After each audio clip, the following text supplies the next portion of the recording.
বিসমিল্লাহির রহমানির রহিম। প্রিয় শিক্ষার্থীবৃন্দ, সবাইকে মাহে রমজানের শুভেচ্ছা। সবাইকে বঙ্গবাসী মাধ্যমিক বিদ্যালয় মাল্টিমিডিয়া ক্লাসরুমের পক্ষ থেকে আবার শুভেচ্ছা জানাচ্ছি। চলো আমরা ক্লাস 8-এর বন্ধুরা আজ বাংলা বিষয় নিয়ে তোমাদের সঙ্গে আলোচনা। চলো আমরা মাল্টিমিডিয়া ক্লাসরুমে সবাইকে স্বাগত। প্রিয় শিক্ষার্থীবৃন্দ, আমি মোহাম্মদ দিলওয়ার হোসেন, প্রধান শিক্ষক, বঙ্গবাসী মাধ্যমিক বিদ্যালয়। আমরা ছবিতে কি দেখা যাচ্ছে? আমরা এখানে একটা ছবি দেখছি। এই ছবিতে তোমরা কি দেখতে পাচ্ছ? নিশ্চয়ই তোমরা দেখছো একটি গ্রামের ছবি, ফসলে ভরপুর একটি মাঠ, দিগন্ত জোড়া মাঠ একটি ছবি দেখছি আমরা।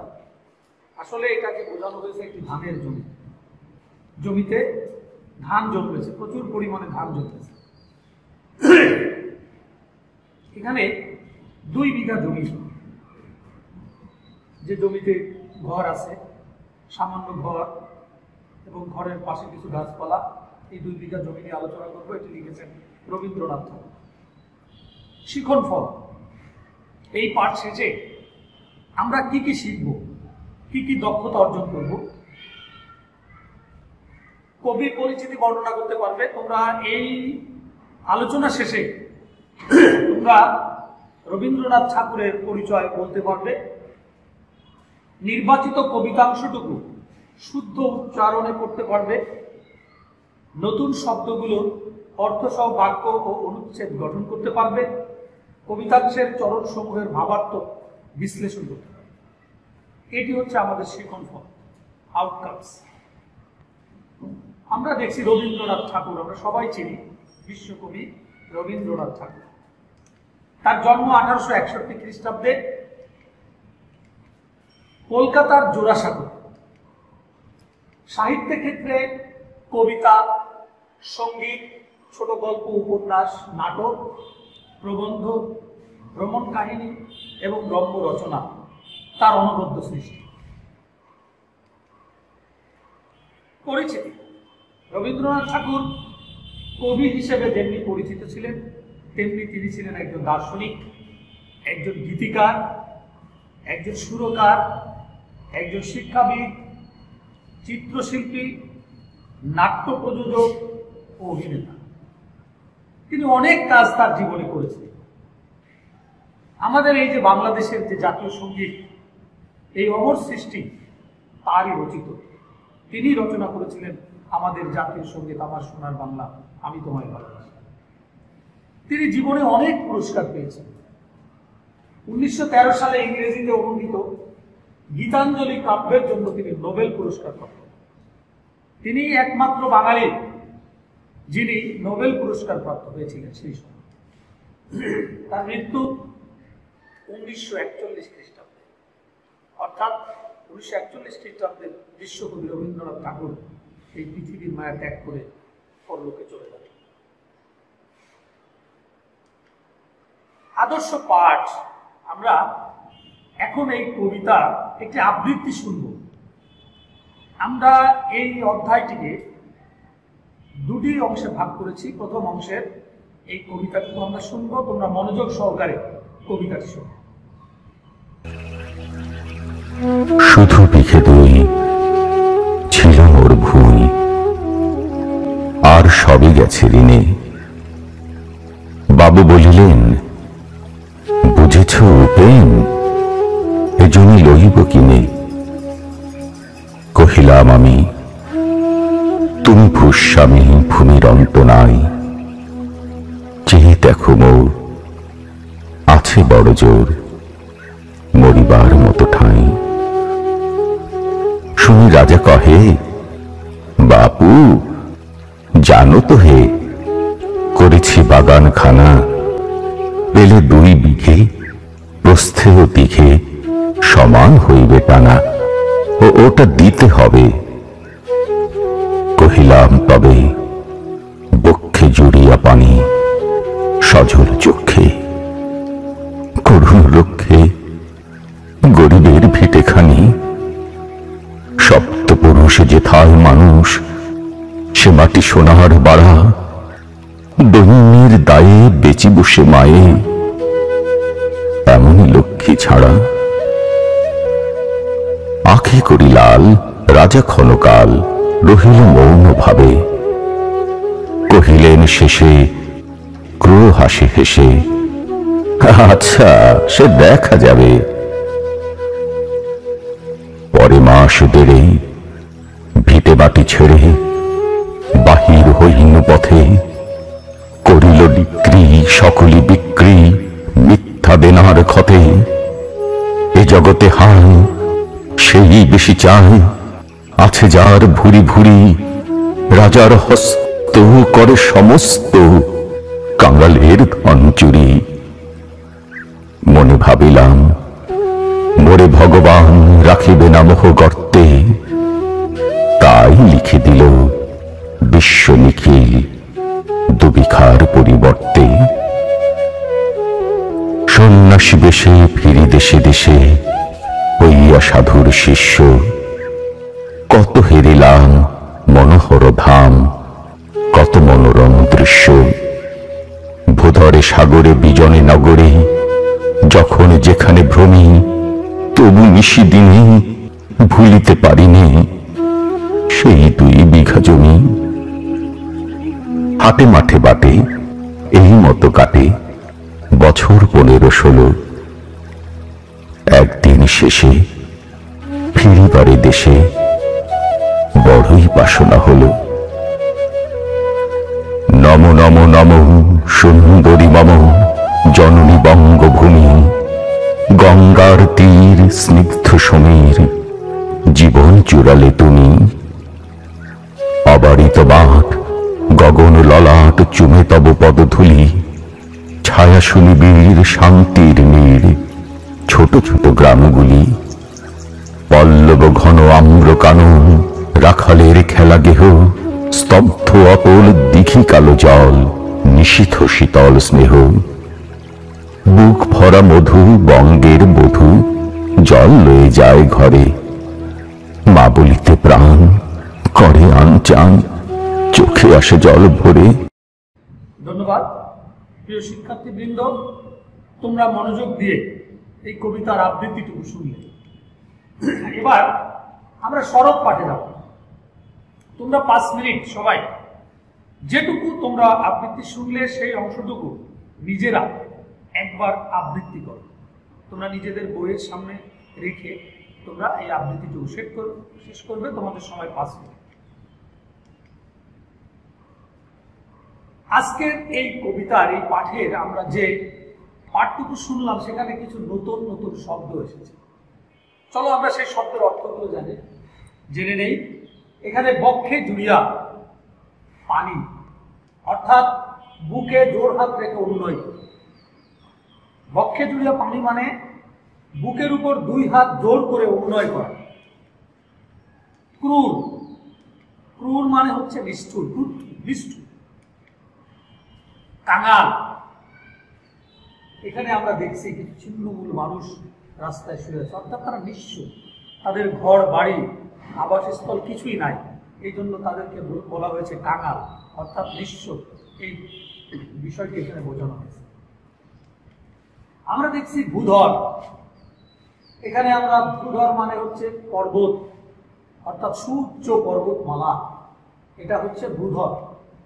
ধাম, আমরা এখানে দেখছি ধাম অর্থাৎ হচ্ছে তীর্থস্থান। বিভিন্ন ধর্মের যে স্থানগুলো খুব স্মরণীয় তীর্থস্থান, যেখানে গেলে মানুষ তৃপ্তি লাভ করে, সেটি হচ্ছে ধাম। খেলা গেহ অর্থাৎ খেলাঘর। আমরা এখানে দেখছি যে খেলাঘর, তখন গ্রামের রাখাল বালক গাছের ছায়ার নিচে মনের আনন্দে সে বাঁশি বাজে, সেটাই ছিল তার খেলাঘর। আমরা এবার 2টি ছবি দেখছি, চলো আমরা এবার জোড়ায় কিছু কাজ করি। এই যে উপরের 2টি ছবি, একজন ক্লান্ত কৃষক কাজের শেষে তিনি বসে বিশ্রাম নিচ্ছে, আরেকটি গ্রামের ধান ক্ষেতের পাশে ছোট্ট একটি বাড়ি, সেই বাড়ির সামনে বেশ কিছু সুন্দর গাছ লাগানো হয়েছে, কলা গাছ, আম গাছ, বিভিন্ন গাছ লাগিয়েছে। এই ছবি দুটির ভাবার্থ বুঝে 5টি বাক্য লেখো। অর্থাৎ এই দুটো ছবিকে কেন্দ্র করে তোমরা 5টি বাক্য রচনা করো। তোমরা সবাই লিখে ফেলো। এটি লিখে তোমরা স্কুল খুললে তোমাদের শিক্ষককে দেখাবে। প্রিয় শিক্ষার্থীবৃন্দ, আমরা এখন একটি ভিডিও দেখব, নাটক। এই কবিতাংশটুকু, এই কবিতার যে ভাবার্থ, মূল অর্থ, সেটি নিয়ে এই নাটিকাটি, ছোট্ট একটি নাটিকা, এটা তোমরা দেখবে। চলো আমরা নাটক।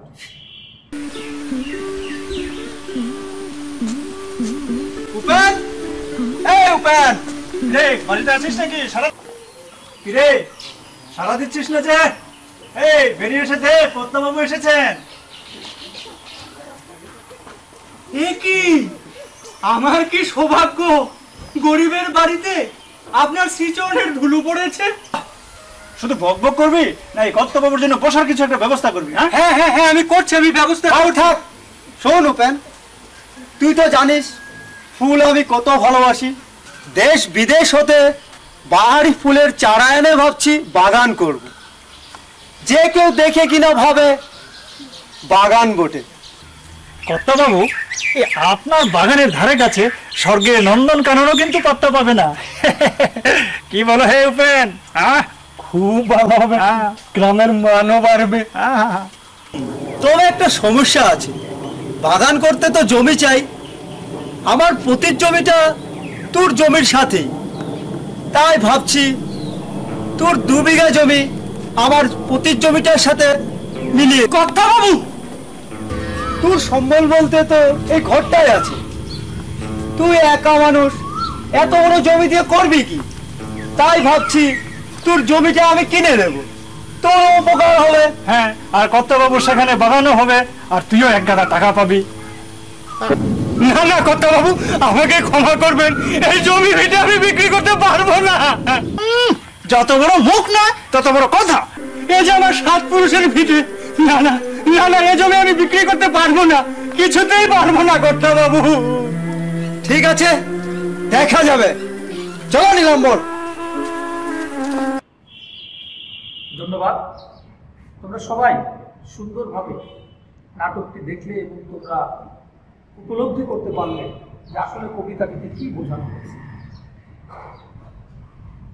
এখানে বলা হচ্ছে, শুধু বিঘে 2 ছিল মোর ভুই, আর সবই গেছে দিলে। বাবু বলিলেন, বুঝেছ উপেন, এ জমি লইব কিনে। কহিলাম আমি, তুমি ভূস্বামী, ভূমির অন্ত নাই। চেয়ে দেখো মোর আছে বড় জোর, মরিবার মতো চাই।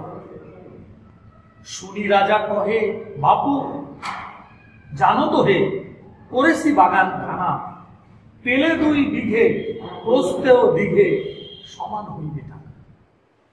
অর্থাৎ যে উপেন, তার মাত্র 2 বিঘা জমি ছিল তার শেষ সম্বল।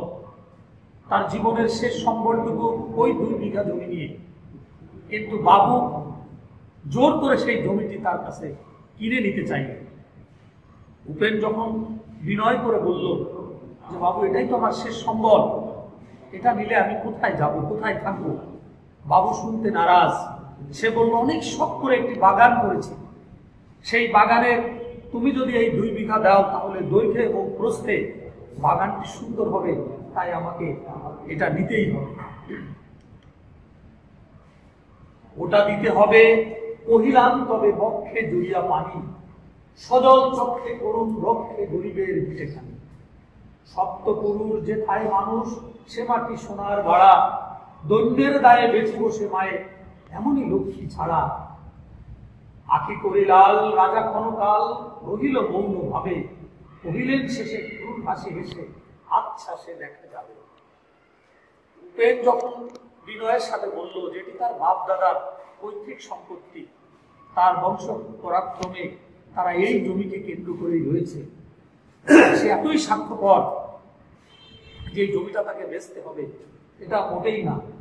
উপেন যখন বারবার করে বলল, এই জমি আমার পক্ষে বেচা সম্ভব নয়, বাবু তখন মৌনভাবে চুপ করে থাকলেন এবং বললেন, তবে ঠিক আছে, দেখি তুমি কিভাবে দাও, তোমার কাছ থেকে কিভাবে এটা নিতে হয় সেটা আমার জানা আছে। এই বলেই বাবু প্রস্থান করলেন। পরে মাস দেড় ভিটে মাটি ছেড়ে বাহির হইল পথে, করিল ডিগ্রি সকলই বিক্রি মিথ্যা দেনার হাতে। এ জগতে হায় সেই বেশি চায়, আছে যার ভুড়ি ভুড়ি, রাজার হস্ত করে সমস্ত কাঙালের। উপেন এই কথা বলার 1.5 মাসের পরেই দেখা গেল তার নামে সেই জমিদার বাবু একটি মামলা করল, যে মামলার দায়ে তার সমস্ত ভিটামাটি তার হাতছাড়া হয়ে গেল, বিক্রি করে যা ছিল সে পথে নেমে গেল। তাই তো উপেন বলছে যে এই জগতে, এই বিশ্ব জগতে যার বেশি আছে সে আরো বেশি চায়, এবং রাজা নিঃস্বর ধন চুরি করে তারা তাদের জৌলস, তাদের তৃপ্তি মেটায়। মনে ভাবিলাম ওরে ভগবান রাখিবে না মতো গর্তে, তাই লিখে দিল বিশ্ব নিখিল 2 বিঘার পরিবর্তে। সন্ন্যাসী বেশে ফিরি দেশে দেশে হইয়া সাধুর শিষ্য, কত হেরিলাম মনোহর ধাম, কত মনোরম দৃশ্য। ভূধরে সাগরে বিজনে নগরে যখন যেখানে ভ্রমি, তবু নিশিদিন ভুলিতে পারিনে সেই 2 বিঘা জমি। এখানে উপেন ভাবলো যখন 2 বিঘা চলে গেছে তখন এই বিশ্ব ব্রহ্মাণ্ডে সবই তো তার। সে ঘর ছেড়ে সন্ন্যাসীর বেশে বেরিয়ে গেলেন, দেশে দেশে ঘুরে বেড়াতে লাগলেন। কত মনোরম দৃশ্য, কত সৌন্দর্য তার কাছে ধরা দিল, কিন্তু সে সেই বিজনে বসে, দূরে বসে তার যে সেই 2 বিঘা জমি, সেই 2 বিঘা জমির স্মৃতি সে ভুলতে পারল না। যে 2 বিঘা জুড়ে সেই জমিতে তার জন্ম, তার বেড়ে ওঠা, তার সমস্ত স্বপ্ন লালন করা ছিল যে 2 বিঘা জমি, সেটির কথা তার সেই বিদেশে ভ্রমে বসেও তার বারবার স্মরণ হতে থাকে। হাটে মাঠে বাটে এই মতো কাটে বছর 15-16, একদিন শেষে ফিরিবার দেশে বড়ই বাসনা হল। নম নম নম সুন্দরী মম জননী বঙ্গভূমি, গঙ্গার তীরে স্নিগ্ধ সমীর জীবন জুড়ালে তুমি। অবারিত মাঠ গগন ললাট চুবে তব পদধূলি, ছায়া শনিবীর শান্তির নীর ছোট ছোট গ্রামগুলি। এইভাবে চলতে চলতে হাটে মাঠে বটে প্রায় 15-16 বছর পার হয়ে গেল। 15-16 বছর পরে উপেন তার সেই সুন্দর বঙ্গ জননী, সেই তার মাতৃভূমি, সেই 2 বিঘা জমির স্মৃতি তাকে পাগল করে তুলল। সে সেখানে ফিরে আসলো, যে গ্রামগুলির পার হয়ে সে এক সময় শান্ত নিবিড়, ছায়া সুনিবিড় সেই তার গ্রামে সে ফিরে আসলো। পল্লব ঘন আম্র কানন রাখালের খেলা গেহ, স্তব্ধ অতল দিঘি কালো জল নিশীত শীতল স্নেহ। মুখ ভরা মধু বঙ্গের মধু জল লয়ে যায় ঘরে, মা বলিতে প্রাণ করে আনচান চোখ আসে জল করে। উপেন যখন ফিরে আসলো তখন দেখলো যে সেই বিলের শাপলা ফুটে আছে, গাছে আম্র কারণ আম, আম অনেক পরিমাণে, প্রচুর পরিমাণে আম গাছে ঝুলছে, এবং পল্লী জননী কলস কাঁধে করে সে জল আনতে যাচ্ছে। সেই জল আনা দেখে তার মায়ের স্মৃতি তার গভীরভাবে মনে পড়ে গেল, এবং তার 2 চোখ বেয়ে জল গড়িয়ে পড়ল। প্রিয় শিক্ষার্থীবৃন্দ, আমরা এই কবিতার প্রথম অংশটুকু পড়লাম। আজকে তোমরা দলীয়ভাবে একটি কাজ, তোমরা এই প্রশ্নটি লিখে নাও। এটি তোমরা ভালোভাবে তোমাদের খাতায় লিখে তোমাদের শিক্ষককে দেখাবে। তোমাদের জানা মতে সমাজের শোষক শ্রেণীর শোষণের স্বরূপ আলোচনা করো। এই সমাজে 2 শ্রেণীতে বিভক্ত, একটি হচ্ছে শোষক, আরেকটি হচ্ছে শাসিত। দরিদ্ররা সবসময় শাসিত হয়, আর ধনিক শ্রেণী সবসময় শোষণ করে। এই বিষয়ে এর স্বরূপ তোমরা তোমার নিজের মাথা খাটিয়ে চিন্তা করে এটি দলীয়ভাবে লিখে নিয়ে আসবে। প্রিয় শিক্ষার্থীবৃন্দ, আমরা এতক্ষণ কবিতা শুনলাম, এবার চলো আমরা কিছু বহু নির্বাচনী প্রশ্নের উত্তর দেই। এখানে আছে 2 বিঘা জমি কোন ধরনের কবিতা? এখানে আছে গীতি কবিতা, শোক কবিতা, তন্ময় কবিতা, কাহিনী কবিতা। সঠিক উত্তরটি হলো এটি একটি কাহিনী কবিতা, অর্থাৎ 2 বিঘা জমি একটি কাহিনী ভিত্তিক কবিতা। ভূধর শব্দের অর্থ কি? ভূমি, বিলাস, পাহাড়, ভোজন। ভূধর অর্থ হচ্ছে পাহাড়। আরেকটি বহু নির্বাচনী প্রশ্ন আমরা দেখি, উপেন 2 বিঘা জমি জমিদারকে দিতে চাইল না, কারণ সপ্তপুরুষের ভিটা ফেরত পেতে সংগ্রাম করতে হবে, জমির মাটি সোনার বাড়া। এই নিচের কোন উত্তরটি সঠিক? আমরা দেখি এখানে গ উত্তরটি সঠিক, কারণ এটি ছিল তার সপ্তপুরুষের ভিটা এবং জমির মাটি সোনার বাড়া, তার কাছে এটি ছিল সোনার বাড়া। প্রিয় শিক্ষার্থীবৃন্দ, এতক্ষণ আমরা এই কবিতাটির প্রথম অংশ নিয়ে আলোচনা করলাম। আমরা অনেক প্রশ্ন তোমাদের মনে জন্মেছে, তোমাদের উত্তর তোমরা জেনেছ এই আলোচনার, এবং আমরা কবিতা আবৃত্তি শুনেছি, আমরা একটি ভিডিও দেখেছি, এর ভিতরেই সমস্ত উত্তর রয়েছে। তাও তোমাদের জন্য একটি বাড়ির কাজ রইল, উপেনের মতো ধনীদের দ্বারা অত্যাচারিত অসহায় গরিব মানুষের জন্য সচেতন মানুষের কি কি পদক্ষেপ নেওয়া উচিত তা 10টি বাক্যে লিখে আনবে। এই ধরনের যারা বঞ্চিত এবং যে সমস্ত শোষক শ্রেণীর মানুষ উপেন্দ্রের মতো মানুষকে যারা ঠকায়, তাদের বঞ্চিত করে, তাদেরকে অবহেলিত করে, তাদের জন্য তোমাদের কি করা উচিত, কি কি পদক্ষেপ নেওয়া উচিত, তার 10টি বাক্য তোমরা সুন্দর করে মনের মাধুরী মিশিয়ে তোমরা লিখে আনবে। আগামী ক্লাসে তোমাদের সঙ্গে আবারও দেখা হবে নিশ্চয়ই, ইনশাআল্লাহ। মাহে রমজানের শুভেচ্ছা জানিয়ে আবারও তোমাদের কাছ থেকে আজকে বিদায় নিচ্ছি। আল্লাহ হাফেজ।